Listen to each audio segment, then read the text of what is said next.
চরের জীবন আধুনিকতা থেকে অনেক দূরের এক সভ্যতা। এখানে এখনো মাটির গন্ধ পাওয়া যায় বাতাস আর প্রকৃতির মাঝে। একটা মানুষ যদি হঠাৎ করে মৃত্যু শয্যায় চলে যায়, হ্যাঁ, তখন আসলে কোনো উপায় নাই তাকে উপায় নাই, চিকিৎসা উপায় করার নাই, না মতো। চিকিৎসা করবার কোনো উপায় নাই। এখানে এখনো জাতিতে সুপারি কাটার শব্দ শোনা যায় কান পাতলেই। মা চাচিরা এখনো বাটা ভরা পান নিয়ে শুরু করে গল্পের আসর। হারিয়ে ফেলা গ্রাম বাংলাকে ফিরে দেখা যায় এসব জনপদে। আদিম মায়ায় জড়ানো এক গ্রামীণ সভ্যতা, যেখানে খুঁজে পাওয়া যায় আমার প্রিয় বাংলার অমিয় সুধা। শীতের আগমনে গাছিদের ব্যস্ততা বেড়ে গেছে, নামতে শুরু করেছে রস। এমনই এক কুয়াশাচ্ছন্ন সকালে চলতে চলতে থেমে গেলাম রসের হাঁড়ির সামনে।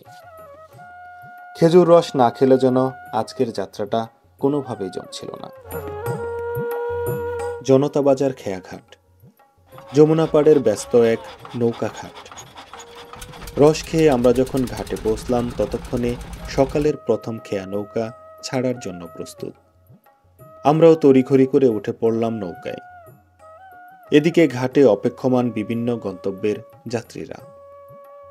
আমি সাধারণত খুব সকাল সকাল একটা চড়ে যাওয়ার চেষ্টা করি, কেননা খুব সকালে একটি চড়ে পৌঁছতে পারলে চরের মানুষের ব্যস্ততা খুব কাছ থেকে দেখা যায়। আমাদের পাশ দিয়ে ছুটে চলছে একটি মাছ ধরার নৌকা। যমুনার বিভিন্ন প্রান্ত থেকে মাছ ধরে বিকালে ফিরবে এই ঘাটে।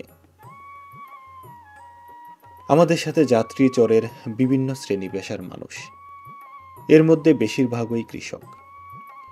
এরা চরের জমিতে যাচ্ছে তাদের কাজ করার জন্য। সারাদিন জমিতে কাজ করে বিকালের কোনো খেয়া নৌকা ধরে আবারও ফিরে আসবে এই ঘাটে। এভাবে কর্মব্যস্ত একটি দিনের শুরু হয় চরের মানুষের। সবাই নামতে থাকলো নৌকা থেকে। কেউ যাবে বাড়িতে, আবার কেউ যাবে ফসলের মাঠে। এই মানুষগুলোর যেন এক মুহূর্ত বসে থাকার জো নেই। সবাই নেমে গেল নৌকা থেকে। আমরাও নামছি এই মানুষগুলোর পিছু পিছু। প্রিয় বন্ধুরা, আসসালামু আলাইকুম। আশা করি সকলে ভালো আছেন। এই মুহূর্তে আমি আছি যমুনা নদীর দুর্গম এক চর কাটমাতে। আজ আমরা আপনাদের দেখানোর চেষ্টা করব দুর্গম এই চরের মানুষের বিভিন্ন ধরনের সমস্যা এবং এখানকার প্রাকৃতিক রূপবৈচিত্র্য। চরাঞ্চলের জীবন নদীর গতিপথের উপর সম্পূর্ণ নির্ভরশীল। কখনো বন্যা, কখনো ভাঙন। অনিশ্চয়তার মধ্যেই মানুষ গড়ে তোলে তাদের নিজের ঘরবাড়ি। বাড়িঘরগুলো সাধারণত বাঁশ, খড় আর টিন দিয়ে তৈরি। অনেক পরিবার উঁচু বাঁশের উপর তৈরি করে নিজেদের ঘরবাড়ি, কেননা বন্যার সময় তাদের ঘরবাড়িগুলো যেন একটুখানি রক্ষা পায় বন্যার কবল থেকে। বাড়িঘরের চারপাশেই বিচরণ করে গবাদি পশু আর কৃষিকাজের উপর নির্ভর করে গড়ে ওঠে এই চরাঞ্চলের অর্থনীতি। বাড়ির চারপাশেই ছড়িয়ে ছিটিয়ে লাগানো থাকে বিভিন্ন সবজির গাছ। দুর্গম এসব চরাঞ্চল থেকে যেহেতু বাজারঘাট অনেক দূরে অবস্থিত, তাই তো চরের মানুষেরা বাড়ির চারপাশের আঙিনা থেকেই সবজি সংগ্রহ করে তাদের পরিবারের চাহিদা মেটায়। চরের এ সকল মানুষের জীবন একদম সহজ সরল আর গ্রামীণ নান্দনিকতায় ভরপুর। এখানে কয়জনের ভর্তা করতেছেন? আলু ভর্তা? তাই সকালের জন্য?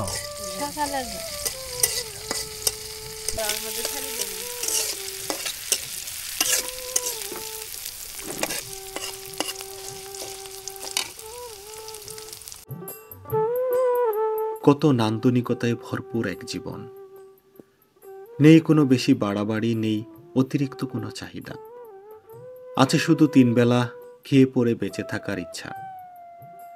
এমনই সুন্দর এক গ্রামীণ জনপদ এই চর কাটমা, যেখানে পরতে পরতে মিশে আছে আদিম গ্রাম বাংলার নান্দনিকতার ছোঁয়া। ওর ভিতরে কেরাসিন দেওয়া হয়, ওর ভিতরে আবার দেওয়া হয়, পত্রে দেওয়া হয়। এই কাটমাতে এসে আমরা লক্ষ্য করলাম এখানে এখনো কুপিবাতির প্রচলন রয়ে গেছে। চাচি, এটা কি কিসের কুপিবাতি? এটা পিতলের। পিতলের কুপিবাতি আমি জীবনের প্রথম দেখলাম। আসলে এই ধরনের কুপিবাতির প্রচলন অনেক আগেই গ্রাম বাংলা থেকে উঠে গেছে। সকালের সূর্যের কিরণ উকি দেয় ঘরের বেড়ার ফাঁক দিয়ে। বৃষ্টি এলে চাল বেয়ে পড়তে থাকে পানি। সামান্য ঝোড়ো হাওয়ায় কেঁপে ওঠে ঘর। আসবাবপত্রের বালাই নাই ঘরে, শুধু একটু মাথা রেখে ঘুমানোর জায়গা, ব্যাস এতটুকুই। জীবনের রূপ রসহীন এক যাযাবর জীবন, যেখানে বেঁচে থাকাই বড় স্বপ্ন। দুবেলা দুমুঠো খেয়ে পড়ে বেঁচে থাকাটাই এই মানুষের জীবনের সব থেকে বড় স্বাদ আহ্লাদ। মাথার উপরে টিনের চাল, গরমকালে এর নিচে থাকাটা যেন এক নরক যন্ত্রণা সহ্য করে বেঁচে থাকার মতো অবস্থা। তবুও এই মানুষগুলোকে থাকতে হয়, কারণ এই মানুষগুলোর কোথাও যাওয়ার জায়গা নেই। এই মানুষগুলো জীবনে শিখেছে শুধু কৃষিকাজ। কৃষিকাজ করে যে অর্থ পায় তা দিয়েই তাদের জীবন সংসার চলে। এই মানুষগুলো এখান থেকে চলে যেয়ে কোথায় থাকবে, কার কাছে থাকবে, কি করে খাবে? এই যে জীবনের ভাবনা, সেই ভাবনাগুলো এই মানুষকে বছরের পর বছর আটকে রেখেছে এই চোরের মাটি। সাধারণ এক বসত বাড়ি, যেখানে টিনের কোনো অস্তিত্ব নেই। বেড়া থেকে শুরু করে চাল সমস্ত কিছুই তৈরি হয়েছে শোলা দিয়ে, যেটিকে আমরা পাটখড়ি হিসাবে চিনি। চোরের জমিতে উৎপাদিত পাট থেকে যে পাটখড়ি পাওয়া যায় তা দিয়েই তৈরি হয়েছে একটি বসত ভিটা। এই ঘরটিতে মোট 5টি পরিবারের বসতি। জরাজীর্ণভাবে টিকে আছে এই মানুষগুলো। তবুও চোরের মানুষের মধ্যে রয়েছে এক পরমাত্মীয়তা। একজনের বিপদের কথা শুনলেই আরেকজন দৌড়ে ছুটে যায়। চোরের এই মানুষগুলো একে অন্যের বিপদে ছুটে যায় বলেই তারা থাকতে পারে এই দুর্গম জায়গাগুলোতে। এই মানুষগুলোর বেঁচে থাকার অবলম্বন বলতে আরেকজনের সাহায্য। একজনের সাহায্য সহযোগিতা ছাড়া এই দুর্গম যাযাবর জীবন কোনোভাবেই যাপন করা সম্ভব নয়। এই চরে নেই কোনো শিক্ষা প্রতিষ্ঠান। এই ছোট ছোট বাবুগুলোকে স্কুলে যেতে হয় নৌকা পার হয়ে। খেয়া নৌকায় পার হয়ে এই বাচ্চাগুলো জীবনের ঝুঁকি নিয়ে যায় ওপারের স্কুলগুলোতে। যদি এ পাশে তোমাদের একটা স্কুল থাকতো, তাহলে তোমাদের স্কুলে যাতায়াতটা আরও সহজ হতো। জি। তোমরা তো নৌকা পার হয়ে যাও। তোমার নাম কি বাবু? লাবিব। লাবিব। লাবিব, তুমি যে নৌকা পার হয়ে যাও, তোমার ভয় লাগে না? ভয় লাগে। যদি ধরো এখানে আরেকটা স্কুল থাকতো, তাহলে তুমি আরো সুন্দরভাবে স্কুলে যেতে পারতা। হ্যাঁ, যখন বন্যা আসে তখন কি স্কুলে যেতে পারো? জি না। তখন তো যেতে পারো না। আজকের শিশু আগামী দিনের ভবিষ্যৎ, কিন্তু আগামী দিনের এই ভবিষ্যৎগুলোকে স্কুলে যেতে হয় দুর্গম যমুনা নদী পাড়ি দিয়ে। যখন বৃষ্টি থাকে বা বর্ষাকাল হয়, তখন এই বাচ্চাগুলো স্কুলে যেতে পারে না। এদের আছে অদম্য এক ইচ্ছা, পড়াশোনা করবে, জীবনে বড় হবে। কিন্তু স্কুল না থাকার কারণে এই বাচ্চাগুলো অনেকেই স্কুলে যেতে পারে না। যারা দায়িত্বে আছেন, আমরা তাদেরকে আহ্বান করব এই চরগুলোতে যেন একটা শিক্ষা প্রতিষ্ঠান হয়। তাহলে চরের এই হাজার হাজার বাচ্চারা একদিন বড় হয়ে দেশের সেবা করতে পারবে। এই বাচ্চাগুলোর জীবন শুরু হওয়ার আগেই শেষ হয়ে যায় শিক্ষা প্রতিষ্ঠান না থাকার কারণে। পলিজমা উর্বর মাটিতে আবাদ হয় মাসকলাই, গম, ভুট্টা সহ নানা ফসলের। এই ফসলের উপর নির্ভর করেই টিকে আছে চরের অর্থনীতি। চর কাটমার গ্রামীণ মিঠুপথ। চরের মাঝখানের একমাত্র রাস্তা দিয়ে আমরা হেঁটে চলছি বসতির দিকে। কিছুটা সামনে এগোলেই আমাদের চোখে পড়বে এই চর কাটমার বসতি। আমরা আপনাদের দেখানোর চেষ্টা করব এই অঞ্চলের মানুষের দুঃখ দুর্দশা, একই সাথে এখানকার অপরূপ সুন্দর প্রাকৃতিক রূপবৈচিত্র্য। প্রত্যন্ত চরের বাড়ি, চারপাশে ফসলি মাঠ, মাঝখানে বাড়ি করে আছে এক স্বপ্নবাজ মানুষ। একদম সাদাসিধে বসত বাড়ি। এখানে আমরা দেখতে পাচ্ছি মাটির চুলা। চরের মানুষের রান্নাবান্নার একমাত্র অবলম্বন এ সকল মাটির চুলা। এপাশে সারিবদ্ধভাবে লাগিয়ে রাখা হয়েছে দেশীয় প্রজাতির কলার গাছ। সামনে রাখা হচ্ছে মাছ ধরার ফান্তি জাল। যেহেতু এই মানুষগুলোর বাড়ি নদী থেকে একদমই কাছে, তাই তো তারা নদীর উপর অনেকাংশেই নির্ভরশীল। নদী থেকে মাছ ধরার জন্য এই মানুষগুলোর বাড়িতে বিভিন্ন ধরনের জাল রয়েছে।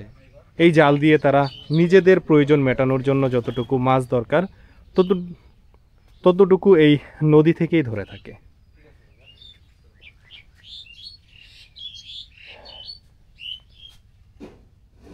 এখানে রয়েছে টিউবওয়েল, নিচে বাঁধা গবাদি পশু, আর আউরি ঘরের উপরে সুন্দর এক লাউয়ের মাচা। চরের এই মানুষেরা বসতবাড়ির চারপাশে বিভিন্ন ধরনের সবজির আবাদ করে। এই চর থেকে যেহেতু বাজারঘাট করা অনেক বেশি কষ্টসাধ্য ব্যাপার, তাই তো বাড়ির চারপাশে এই ধরনের সবজির আবাদ করে প্রায় প্রতিটা গৃহস্থ। সামনেই দিগন্ত জোড়া ফসলের মাঠ আর পাশেই কলার বাগান। দেশীয় প্রজাতির কলা ঝুলছে কলা গাছে। এ যেন এক ছবির মতো সুন্দর জনপদ, যেখানে দুঃখ আছে, দুর্দশা আছে, কিন্তু রয়েছে এক অনাবিল শান্তি। এমনই এক শান্ত সুন্দর চর আজকে আপনাদের ঘুরে দেখাবো। চরের বসতবাড়ির পাশেই আবাদ করেছে তিলের। এই চরগুলোতে বিভিন্ন ফসলের পাশাপাশি তিলের আবাদ হয় ব্যাপক হারে। যমুনার পলিজমা জমিতে তিল সহ বিভিন্ন ফসলের আবাদ করে থাকে চরের এই মানুষেরা। মূলত কৃষিকাজ আর গবাদি পশুর উপর নির্ভরশীল এই চরের প্রায় প্রত্যেকটি মানুষ। এ যেন ছবির মতো সুন্দর এক গ্রামীণ জনপদ, যেন দক্ষ কোনো শিল্পীর হাতে আঁকা নিখুঁত চিত্রকল্প। আপনারা তাহলে এই চরে কেমন আছেন? আসলে এই চর ভালোই, আমার বাপ দাদার সম্পদ। কেমন সম্পদ আছে আপনার এখানে? আছিল মেলা, এখানে অল্প সম্পদ আছে। অল্প মানে কি? বাকিগুলা কি নদীতে? নদীতে। আচ্ছা, তো এখানে যে আবাদ মৌসুম করতেছেন, এই চরের মানুষজন আসলে কিভাবে দিন কাটাইতেছে? পরিশ্রম আল্লাহ ভালাই জামাইছে দিন। আচ্ছা, যখন বর্ষাকাল আসে এখানে তো পানি উঠে যায়, পানি উঠে যায়, এখন যাইগে। তখন আসলে এই মানুষগুলা কোথায় যায়? ওই কায়েমত যাইগে, গরু বাছুর নিয়ে আবার কায়েমত যাইগে, কায়েমে মানে ওপারে চলে যান, ওভার সাইড। আবার পানি নামার পরে আবার আবার চরে এসে আসেন। করি। চরের আরও একটি বসত বাড়ি। বাড়ির দক্ষিণ পাশে রয়েছে কলার গাছ। বাতাস থেকে রক্ষা আর একটু ছায়া পাওয়ার আশাই হোক, এই মানুষগুলো বাড়ির চারপাশে বিভিন্ন ধরনের গাছ লাগিয়ে থাকে। যেহেতু এই চরের বয়স খুব বেশি দিন হয়নি, তাই তো বড় গাছের উপস্থিতি সেইভাবে লক্ষ্য করা যায় না। কয়েকটি কলার গাছ, এছাড়াও পেঁপে এবং বিভিন্ন ধরনের ছোট যে গাছগুলো, সেই গাছের উপস্থিতি এই চরে লক্ষণীয়। এখানে দেখতে পাচ্ছি একটি স্বাস্থ্যসম্মত ল্যাট্রিন। বিভিন্ন এনজিওগুলোর সহায়তায় এই চরে স্থাপন হয়েছে এই ধরনের পারিবারিক ল্যাট্রিনগুলো। এই ধরনের উদ্যোগ প্রায় প্রত্যেকটি চরে থাকলে চরের মানুষেরা এক স্বাস্থ্যসম্মত জীবন পেত। এখানে রাখা ফান্তি জাল। চরের প্রায় প্রত্যেকটি বাড়িতেই মাছ ধরার বিভিন্ন সরঞ্জামের উপস্থিতি লক্ষণীয়। কেননা নিজেদের মাছের চাহিদা পূরণ করতে এই মানুষগুলো নদীতে বিভিন্ন ধরনের সরঞ্জাম নিয়ে মাছ ধরে থাকে। চরের সাদামাটা এক রান্নাঘর। এখানেও গৃহিণীর রান্না হয়েছে সকালের খাবার। খাবার খেয়ে এই পরিবারটি চলে গেছে চরের জমিতে। সারাদিন বিভিন্ন ধরনের কাজ করে আবারও গোধূলি বেলায় ফিরে আসবে তার নিজের ঘরে। রান্না হবে রাতের খাবার। এভাবেই এক জীবন সংসার চলে চরের প্রত্যেকটি বাড়িতে। এখানে প্রতিটি মুহূর্ত টিকে থাকা একটি যুদ্ধ। সেই যুদ্ধটি করে যায় জন্ম থেকে মৃত্যু পর্যন্ত। কাকা কেমন আছেন তাহলে? আল্লাহ ভালোই আছে। ছেলে মেয়ে কয়জন কাকার? ছেলে মেয়ে 3 জন। এই চরে কতদিন হলো আছেন? আই চরে আগাতে আবাদ করি, ওমর দিয়ে থাই, ওমর মেলা গইলে আবাদ করি। জমি জমা তো আছে এখানে? আছে, আল্লাহ কিছু কিছু আছে। তৈরি হয়ে গেল। আপনিও কি এর আগে নদীতে ঘর ভাঙছে কখনো আপনার? হ্যাঁ, ঘরে এলে নদীতে বাইরে ভাঙিও মরে গেছি, আবার খোসা বাড়ি ফিরে আছে। আপনার জীবনে কতবার ঘর ভাঙছেন? আজ 3বার বাড়ি ভাঙলাম। 3বার বাড়ি ভাঙছেন। এখন যে বাড়িটা করে আছেন এটা কয় বছর হইল? এটা গত বছরে আসছি। তাই? 2 বছর। আপনাদের সামনে যে যমুনা নদী, আপনাদের তো ওপারে যেতে হলে একমাত্র ভরসা খেয়া নৌকা। খেয়া তো ওঠি তো সারাদিন বসে থাকার লাগে, যে গেলে খেয়া পাইতে ভালোই, না হলে বসে থাকার লাগে। সন্ধ্যার পরে যদি কেউ কোনো বিপদে পড়ে, তখন আসলে ওই পারে কিভাবে যান আপনারা? ওলে খুব কষ্ট হয়, যা খেয়ালাও তো আসে না, ওরা সন্ধ্যে সরে যায়, ওলে গেলে যার ভাই নাল বিপদ পরি থাকে। আপনাদের নিজেদের কি নৌকা আছে? না, নৌকা নাই। তার মানে আপনাদের একমাত্র ভরসা খেয়া নৌকা। খেয়া নৌকা নাই। আপনাদের এই চরে কোনো শিক্ষা প্রতিষ্ঠান আছে? না ইন্দে শিক্ষা পড়ে হয় তাহলে আপনাদের ছেলে মেয়েরা পড়াশোনা কোথায় করে? ওমরি থাকে পড়ে ওই পাশেই যায়। ওমরি দিন যা যায় খেয়াতে যায় খেলা পড়ে।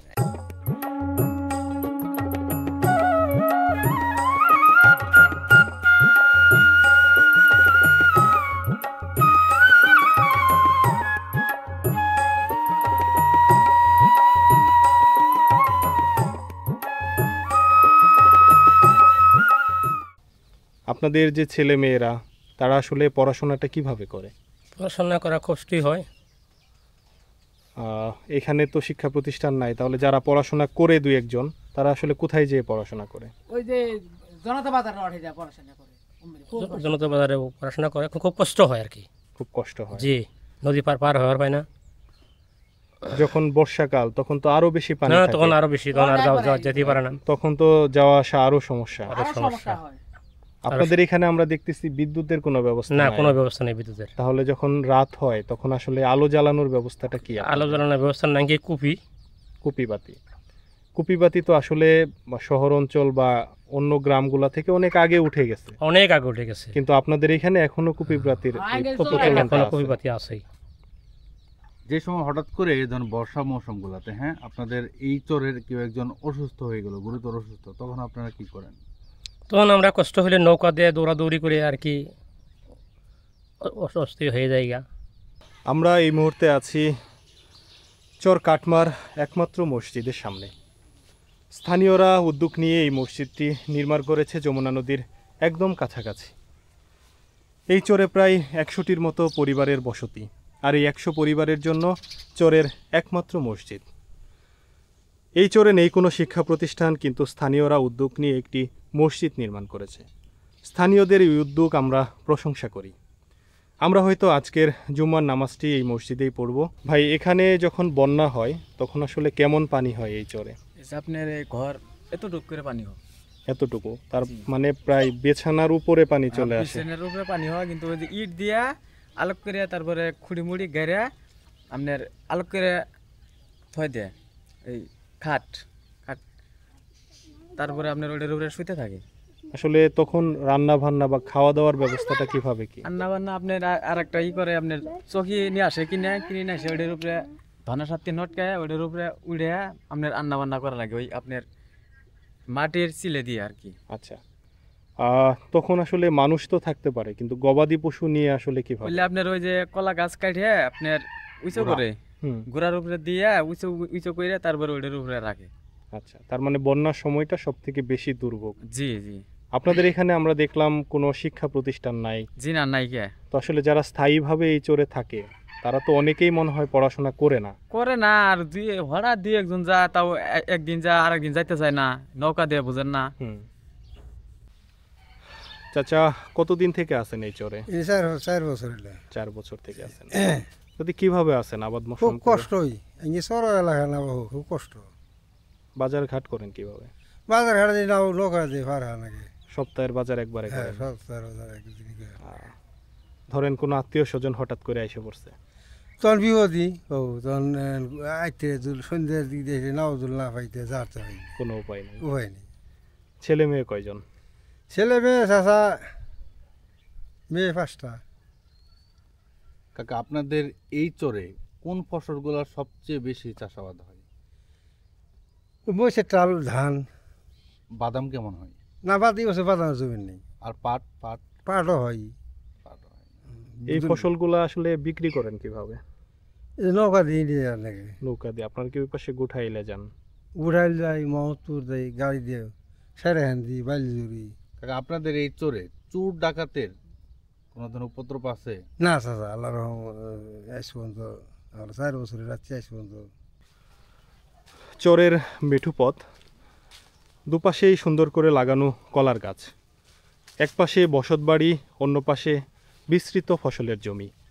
তার একটু সামনেই যমুনা নদী। যমুনা নদীর তীরবর্তী এই চর কাটমার গ্রামীণ মেঠুপথ দেখতে কতই না সুন্দর। এ যেন এক ছবির মতো জনপদ। শত দুঃখ দুর্দশা থাকার পরেও এই জনপদটি অতুলনীয় অন্য সব কিছু থেকে। গরু বাছুর 2টাই না? এগুলা কি দুধ দেয়? পানাইলে হয় শেরখানি করে শেরখানি হয় কি পানান কম মনে হইতেছে না, বাছুরেই খায় ফেলে। বাজারে খায়। দুধের দাম কেমন আপনাদের এই চরে? আইয়ের দুধ উপরে আমরা তো উনি যাইনি, উপরে 50-60-70 টাকা দুধ। এপারে কি গোয়াল আসে না? না, গোয়াল আসে না, যারা বিক্রি করে তারা কি নিয়ে যায় বিক্রি করে? নিয়ে যাবি কি করে আমরা? আচ্ছা, আপনার তো আর বিক্রি করা হয় না। না, আর দুধ আপনারা কি গরু বাছুরকে ঘাসটাই বেশি খাওয়ান? হ্যাঁ, ঘাসই বেশি খায়। আমি তো এখানে আপনাদের তো খেরের পাল্লাও নাই, এই যে ধান টান কাটবো তখন দিবেন আর কি, এখন ঘাসের উপরে আছে। ঘাসের উপরে খায়। এখানে কি লাগাইছেন এটা?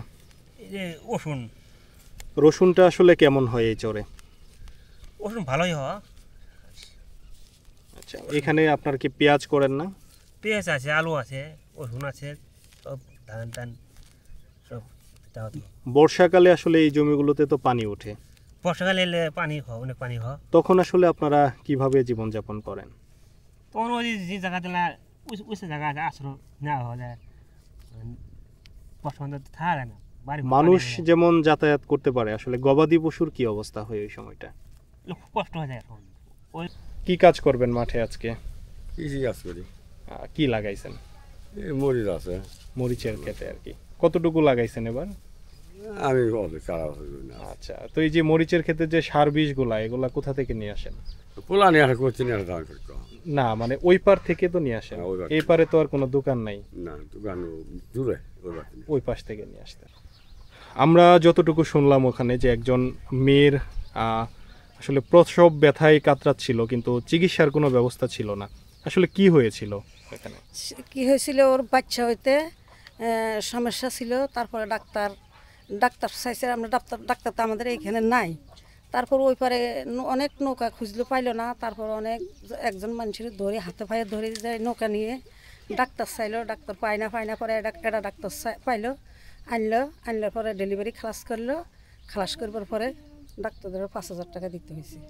তার মানে এই সামান্য চিকিৎসাটাও এই চরে নাই না। ভাই, কতটুকু লাগাইছেন এখানে? লাগাচ্ছি বোনার সাথে 7 বিঘা আছে।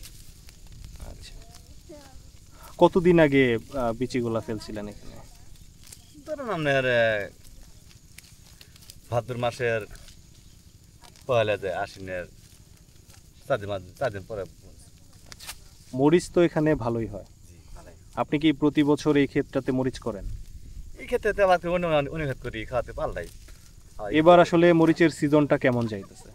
এবার মরিচের সিজন আপনার মোটামুটি পাওনা বেশি, মানে বান বসা না হতে আপনার পোয়ার অত্যাচার হলো বেশি, পোকার অত্যাচারটা বেশি, পোকা অত্যাচার বেশি, বাহনা বেশি, পস্কারি এই বৃষ্টি আর মনে কোনো ক্ষেত হওয়া দিতে আছে।